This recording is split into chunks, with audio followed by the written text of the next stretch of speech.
হুমায়ুন কবিরের গলার 1 কোটি টাকা দাম।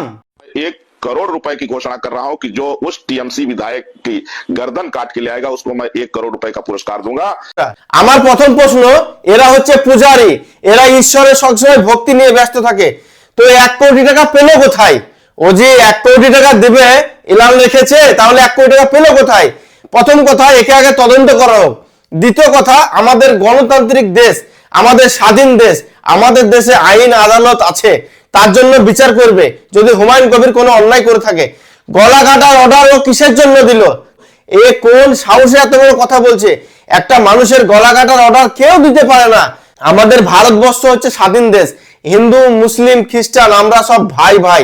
একটা মানুষ এইরকম ভাবে দাঙ্গা লাগিয়ে দিচ্ছে দেশে।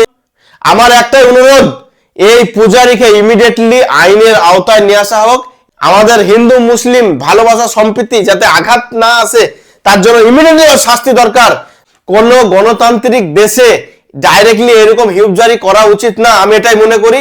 হিন্দু মুসলিম ভাই ভাই, আমরা খুব ভালো আছি, মুর্শিদাবাদের মধ্যে খুব সম্পর্কের মধ্যে জুড়ে আছি। সর্বশেষে আমার একটাই কথা, যে আমাদের দেশে আইন আছে, যদি কেউ অন্যায় করে তাহলে আইন তার বিচার করবে। তাহলে ও কে? আমার একটাই কথা, প্রচুর পরিমাণে শেয়ার করবে ভিডিওটা।